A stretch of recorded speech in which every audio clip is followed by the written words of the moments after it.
G'day guys, Lemon Eating Cow here, and finally I have got my hands on Kingdom Hearts 1.5, the Final Mix HD version on the PS4. What a mouthful.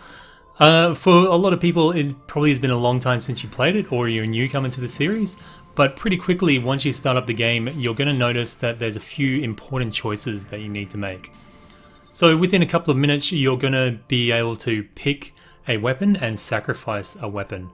Now, this won't impact your actual weapon choices during the game, but it is going to impact your character development, your skills, your stats, things like that. So it is a fairly important choice. It won't ruin your game by any means, but you can really tailor the game to how you want to play it. Not only do your choices affect your final stats, but they also affect the amount of item slots that you'll have, and they also affect the order in which you unlock different skills for the different skill trees. If you choose the staff, it's more focused on MP and AP, and you'll get a maximum item slot of 6.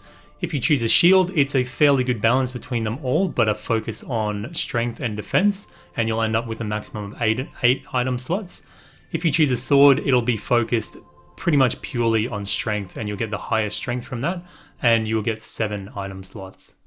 The important thing to remember with all these stats is that they can be obtained other ways through the games, like with equipment and weapons, so there's a way to make up for the shortcomings. The only thing that you cannot make up for is the maximum amount of item slots. So if that's going to be your hinging decision, then you definitely want to choose the shield first off.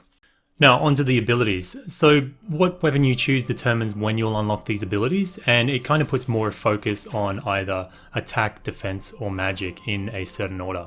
So for example, with one skill, Guard, which is primarily a defensive ability, if you choose a shield, you'll actually unlock that at level 15, but if you choose a sword, you'll unlock it at level 24, and if you choose a staff, you won't actually unlock it until level 33.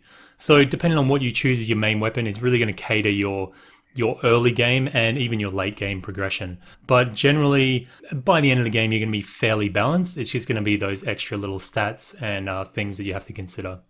So as if all those decisions weren't enough, you're going to have to make another one now, which is going to determine how you level in the game or what pace you level. Again, this is not a game breaker. It's not going to change the game dramatically, but it may cater your experience a little bit more towards what you want. Once you reach Destiny Island and talk to your Final Fantasy mates, they're going to ask you a few questions about your hopes and desires and dreams and things like that. And depending on how you answer these, you're going to get a different conclusion to them. If you answer predominantly the first answers, you're going to get the conclusion of dawn. If you answer predominantly the second answers, you're going to get midday. And third answers, you're going to get night or evening. So these determine at what pace, in what part of the game you're going to level. If you choose dawn, you're going to get a more front-loaded experience, and your levels 1 to 40 will be the fastest leveling pace of your game. In late game, it'll still be average, but it won't be super quick. If you choose a conclusion of midday, your whole game will be an even leveling experience, so you won't really note an excel in end or beginning of the game.